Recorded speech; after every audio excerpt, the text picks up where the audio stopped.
So, with the end of 2024 comes the end of another epic year in gaming. But how many of those games did I actually get to play? Hi, my name's Gab, and you want to know the real problem with game dev? When you're making games, you don't always have the time to play games. So I thought it'd be fun to go through and review all the games that I played in 2024 whilst working a full-time game development job. And of course, as any professional would, with our formal tier ranking system. Now, I preface this with there are probably a lot more games that I played than this for things like research and other things, but these are the ones that I can remember playing specifically just in my own time. So without further ado, let's get into all the games that I can remember playing in 2024. First up, we have Fae Farm. Now, Fae Farm was one of those games I was really excited for. I was following its development and waiting for its release because it looked really whimsical, really cute, and really fun.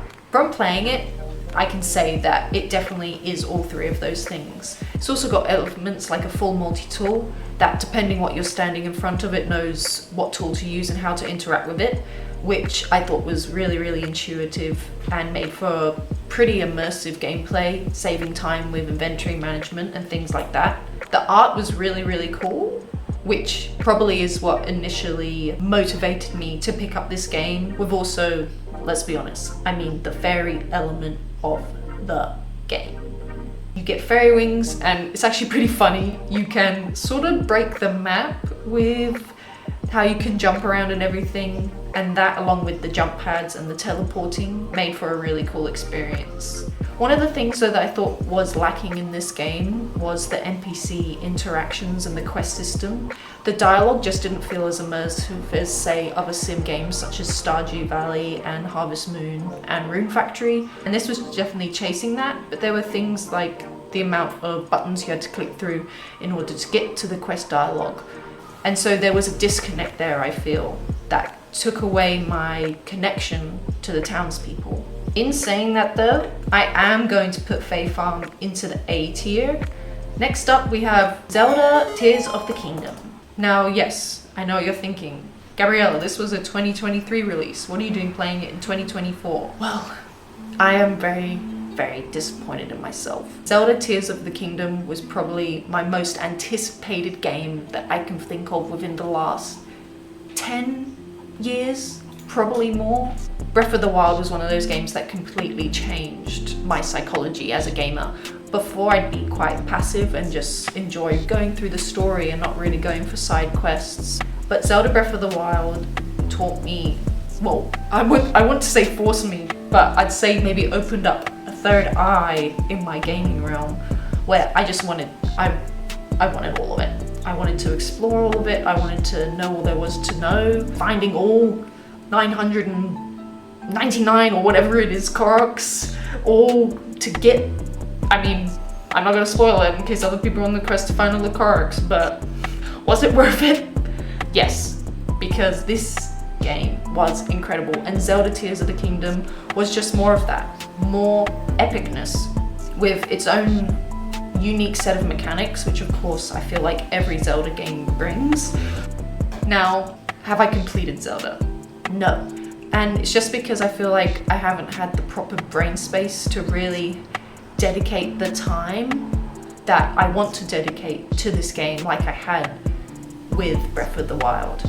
Whether or not that's because I was putting a lot of my mental energy into my work, or whether maybe I played Zelda Breath of the Wild a bit too close to the release of this game and so couldn't enjoy it or get into it as much as others because maybe I had fatigue from the game. Regardless, I'm definitely waiting for the moment to play this game properly. I am tentatively going to put Zelda Tears of the Kingdom in between A and S. Next, Helldivers 2.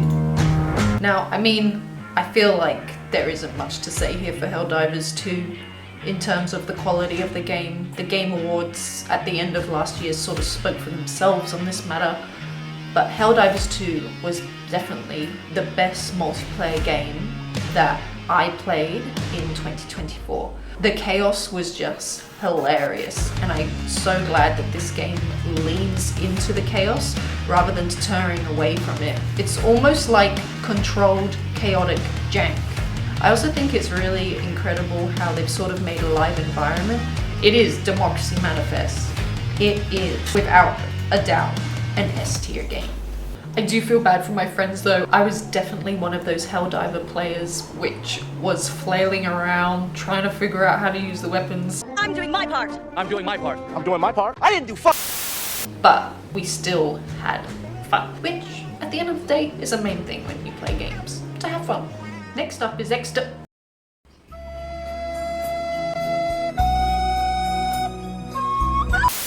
Next up, we actually have a bit of an obscure one, Pokemon Emerald, which I played this year on an emulator to do a Nuzlocke competition with some friends. Going back to this game actually made me realize how awesome some of the older Pokemon games really were. There were such whimsical moments like riding on the boat with Mr. Briny, the soundtrack, which is just out of this world. This is a little biased, but because of nostalgia alone, Pokemon Emerald, it's going an S.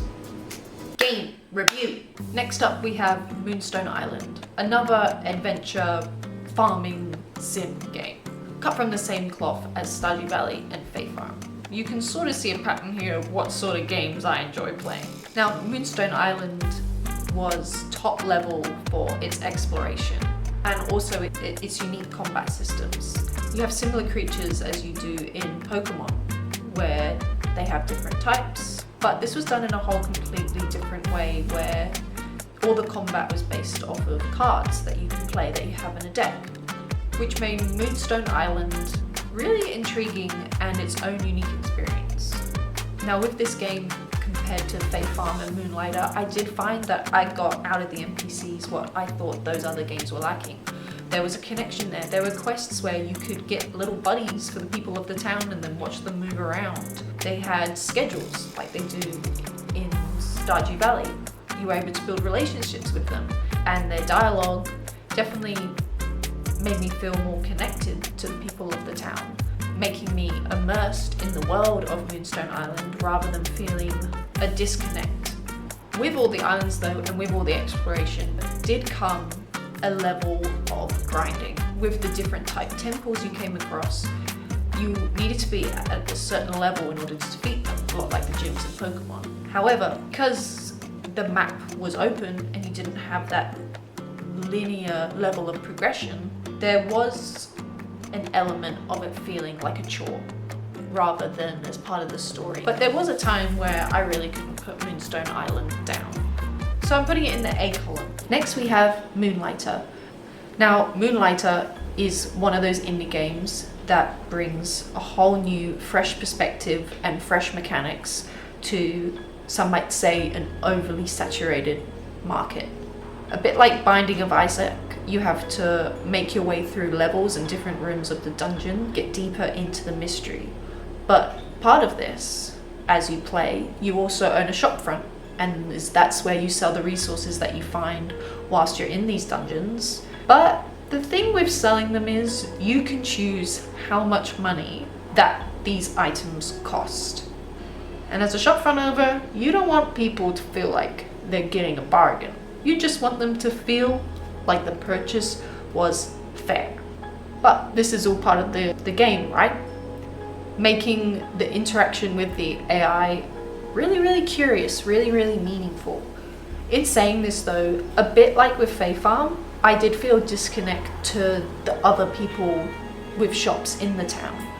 I didn't really feel like, other than going to get better armor or to buy potions, that there was really any need to interact with them. But for some games, you don't need to have everything, and I think Moonlighter is one of those ones where the focus is really on the impact and the quality of the dungeon crawling experience and the shop experience, that the town is then secondary to that, and you can get fun out of it if you like. along with the pixel art, which is just absolutely stunning in this game. I think that Moonlighter also deserves to be in the A category. Next we have Zelda Echoes of Wisdom, which released near the end of last year. Again, another Zelda game, another really great mechanic. Of course, there is another calamity in Hyrule, which you need to save. But instead of saving it as Link, you are saving it as Zelda. Along with the chibi style of this game, which I really like, from playing Zelda Link's Awakening, I thought that the art style was so cute and so unique, yet so polished. When I saw that this game was coming out in a similar art style, I couldn't wait to get my hands on it.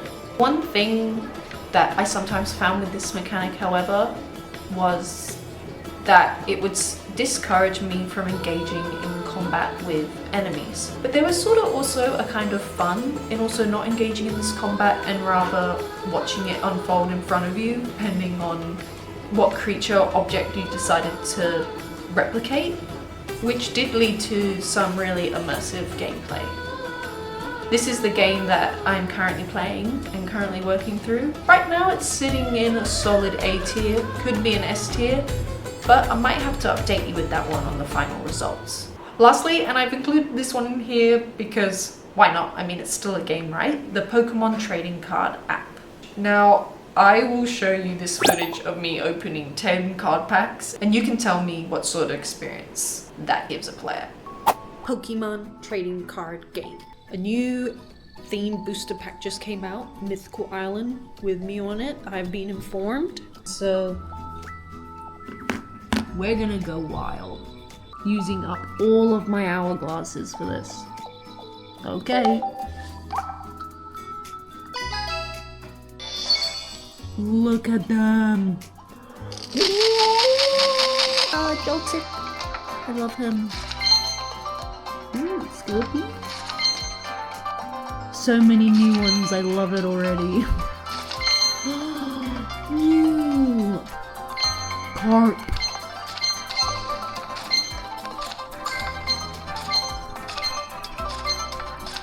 Oh, superior full art. Oh my goodness, that is a cool one. Let's have a little look. Oh yeah, that's the stuff.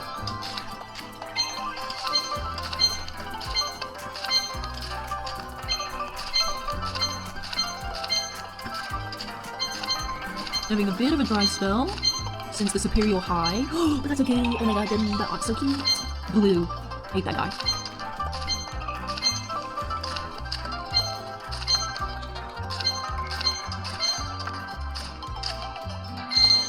Ooh. Pikachu. That's an artwork I've never seen before. Pikachu. Very cute. Another Magikarp. Soul BEX! Gorgeous. And that's it. There you have it, folks. That's what 117 hourglasses will get you. Cured or dopamine. So, there you have it. All of the games that I can remember playing in 2024. Now, all of these are just my own opinions and my own experiences from playing the games. And as I mentioned, I don't think I really had the proper time or the right headspace to enjoy some of these games as much as I would have liked to. But definitely go ahead and check them all out if they're games that you were thinking about playing. So I hope you all had an amazing start to your 2024. And I'm very excited to see what 2025 has to bring and offer in the world of gaming.